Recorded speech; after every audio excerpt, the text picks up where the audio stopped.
Mes bien-aimés en Christ, mes frères et sœurs en Christ, et je pense que vous allez tous bien par la grâce de Dieu. Nous allons poursuivre nos enseignements et aujourd'hui nous allons parler d'un conseil d'un ami.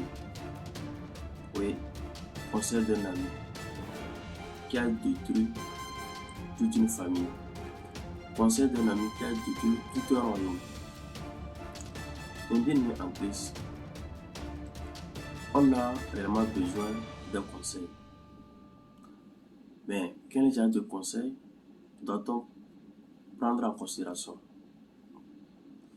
Mes frères et sœurs, avant de poursuivre cet enseignement, j'aimerais remettre ce moment dans les mains de notre Dieu.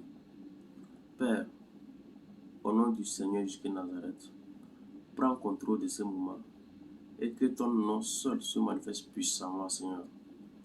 Guide-nous, enseigne-nous ta parole. Merci, Seigneur Jésus de Nazareth. Amen. Mes bien-aimés en Christ, nous voyons tout ce qui se passe dans ce monde. Nous avons des amis proches de nous qui nous donnent souvent des conseils. Mais quel genre de conseils on doit prendre en considération?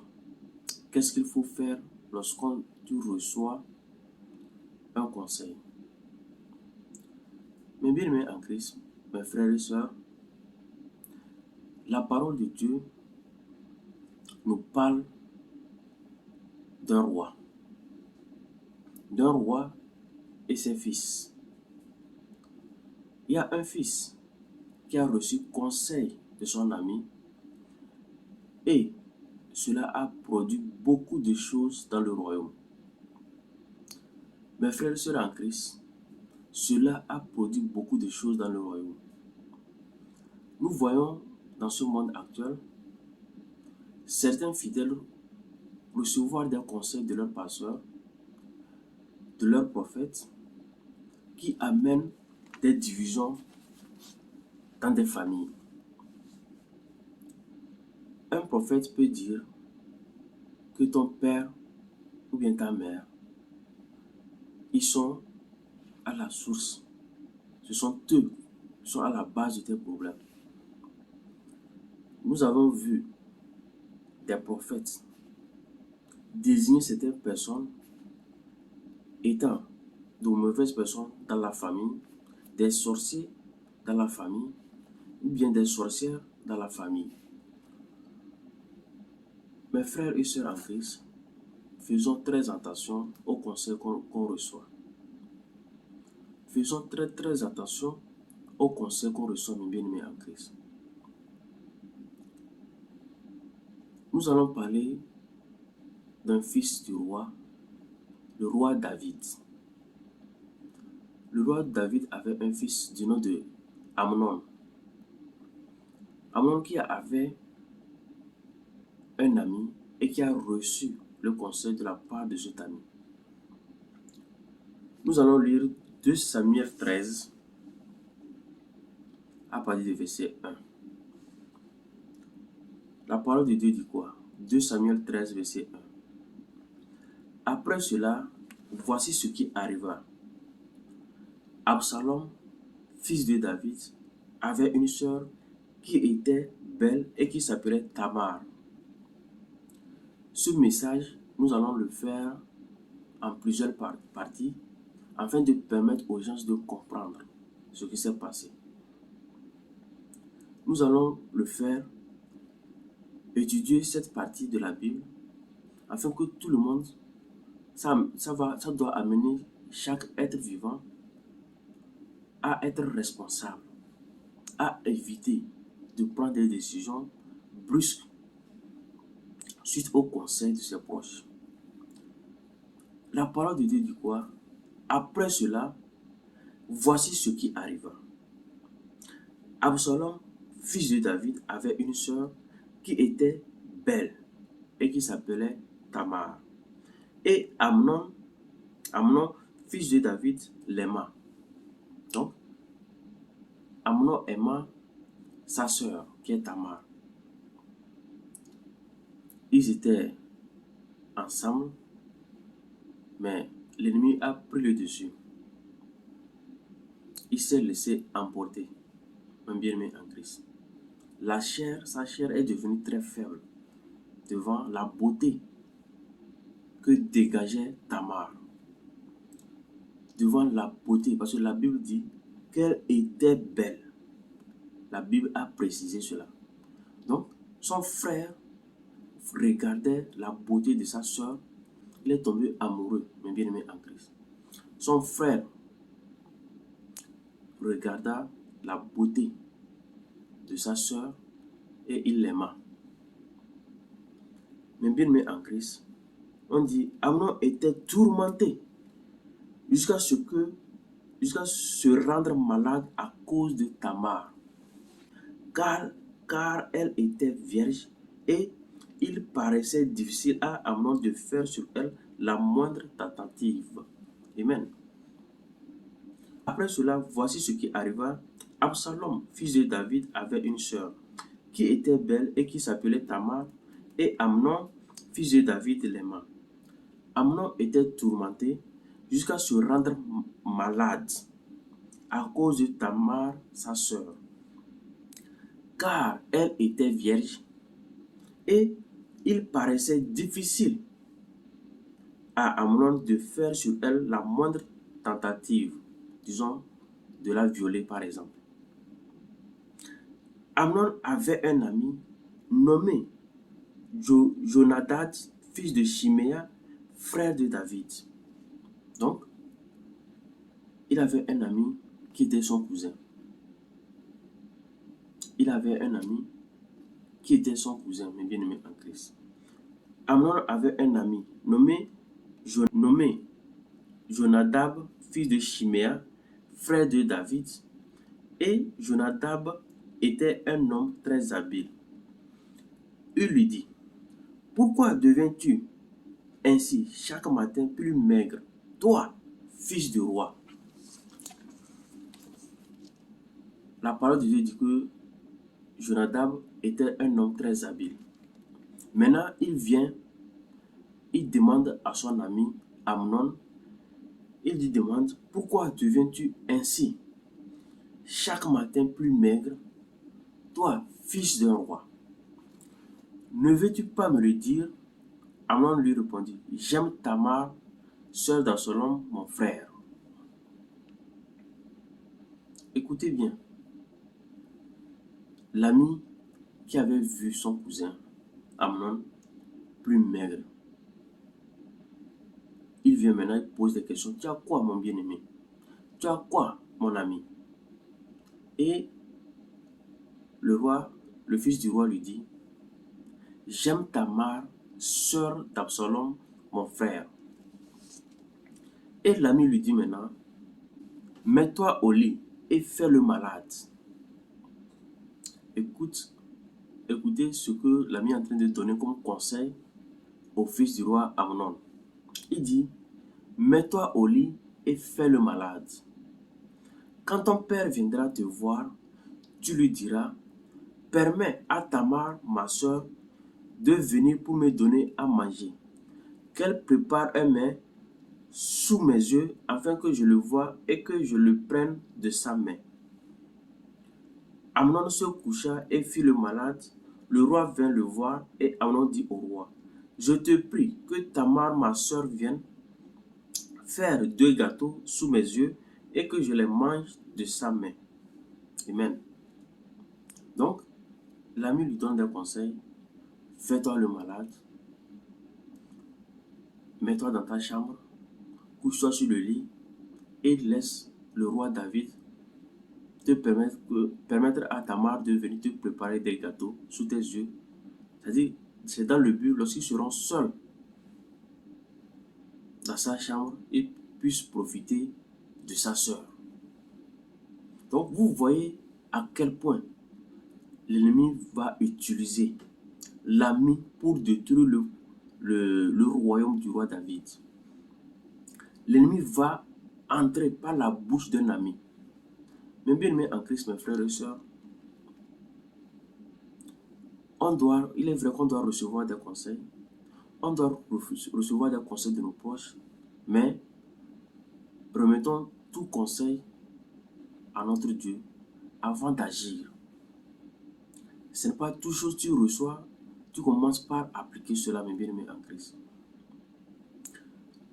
L'homme, ici, qui est à mon nom le fils du roi, a reçu le conseil de son cousin et, mes bien-aimés, il va appliquer cela sans réfléchir parce que il aimait sa sœur.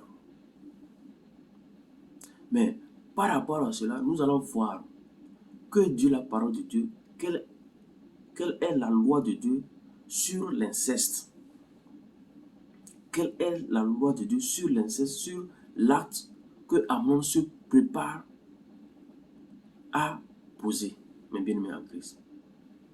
Il se prépare à accomplir quelque chose qui va bouleverser tout un royaume, quelque chose qui va amener une division, quelque chose qui va amener des séparations, quelque chose qui va amener des tueries. Mes bien-aimés en Christ, c'est l'inceste. Ta soeur est très belle. Tu l'aimes jusqu'au point que tu vas commencer par tomber malade, par se faire le malade, mon bien-aimé en Christ. Nous allons lire la loi de Dieu et après cela, nous allons expliquer cela, continuer l'enseignement la prochaine fois, si Dieu le veut. Que dit la parole de Dieu par rapport à ces choses très très abominables, mes bien-aimés en Christ? Que dit la parole de Dieu? Allons dans Lévitique 18. Lévitique 18 dit quoi? Je lis la parole de Dieu. L'Éternel parla à Moïse et dit, parle aux enfants d'Israël et tu leur diras, je suis l'Éternel votre Dieu. Vous ne ferez point ce qui se fait dans le pays d'Égypte où vous avez habité, et vous ne ferez point ce qui se fait dans le pays de Canaan où je vous mène, mes bien-aimés en Christ. Je reprends. L'Éternel parla à Moïse et dit, parle aux enfants d'Israël. Et tu leur diras, je suis l'Éternel, votre Dieu. Vous ne ferez point ce qui se fait dans le pays d'Égypte où vous avez habité. Et vous ne ferez point ce qui se fait dans le pays de Canaan où je vous mène. Vous ne suivrez point leur usage. Vous pratiquerez mes ordonnances et vous observerez mes lois. Vous les suivrez, je suis l'Éternel, votre Dieu. Vous observerez mes lois et mes ordonnances. L'homme qui les mettra en pratique vivra par elles, je suis l'Éternel. L'homme qui les mettra en pratique vivra par elles, je suis l'Éternel. Nul de vous ne s'approchera de sa parente, amen, pour découvrir sa nudité. Je suis l'Éternel. Nul de vous ne s'approchera de sa parente pour découvrir sa nudité. Je suis l'Éternel. Toi qui es dans ces histoires d'aller coucher avec ta soeur, d'aller coucher avec ta cousine, une personne liée à toi, mon bien-aimé en Christ, il faut que tu lises la parole de Dieu. Si tu as réellement donné ta vie au Seigneur jusqu'à Nazareth et tu continues dans ces péchés, mon bien-aimé en Christ, voilà, ici c'est la parole de Dieu, ce sont des lois de Dieu. Et la parole de Dieu dit quoi? L'homme qui va pratiquer cela vivra par elle. L'homme qui les mettra en pratique vivra par elle, je suis l'Éternel. Nul de vous ne s'approchera de sa parente pour découvrir sa nudité. Je suis l'Éternel. Tu ne découvriras point la nudité de ton père, ni la nudité de ta mère, c'est ta mère. Tu ne découvriras point sa nudité. Tu ne découvriras point la nudité de la femme de ton père. c'est la nudité de ton père, mon bien-aimé en Christ.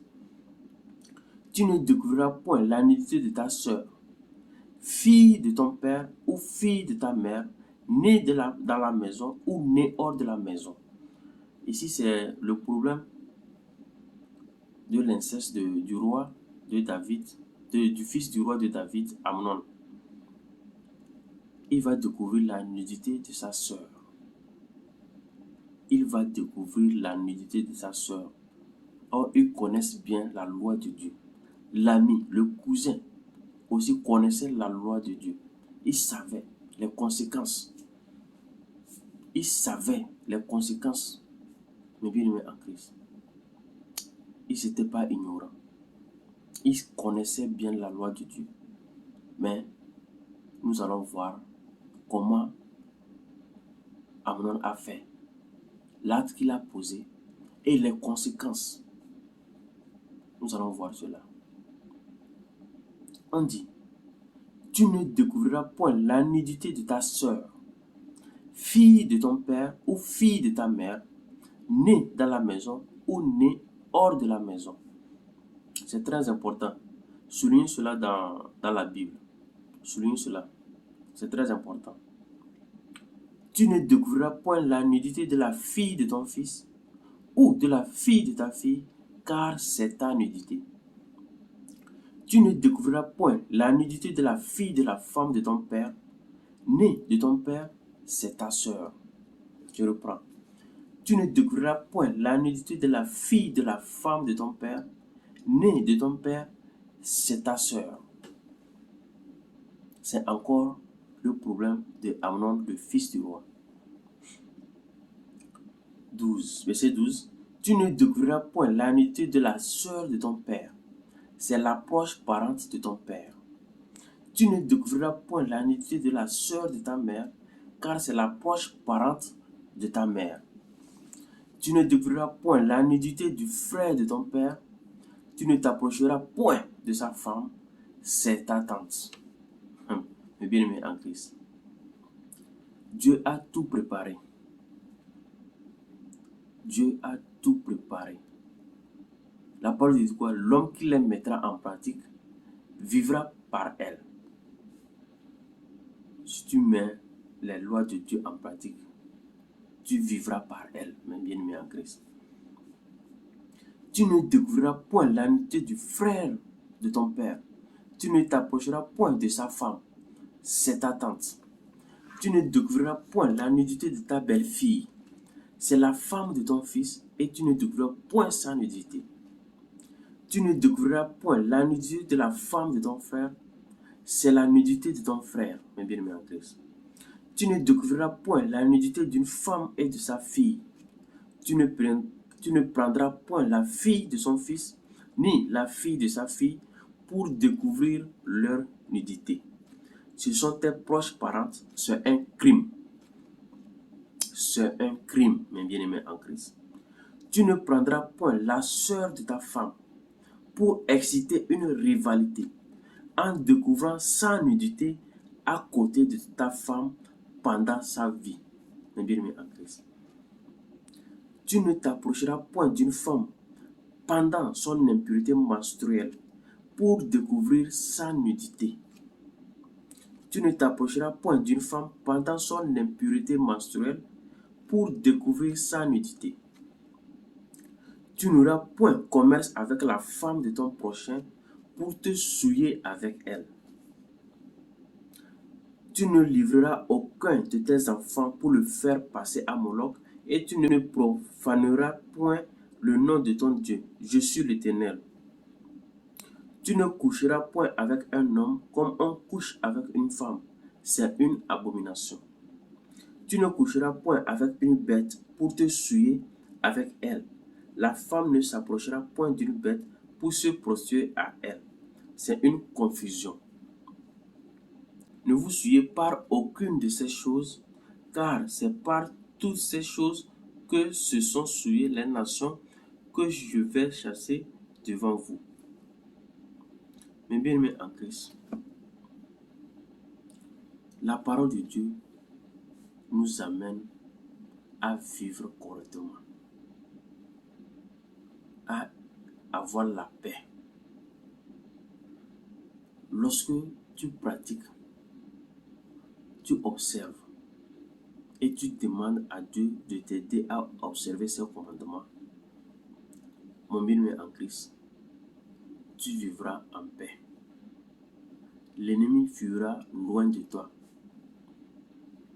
Nous voyons toutes les lois de Dieu, tout ce que Dieu a donné aux enfants d'Israël.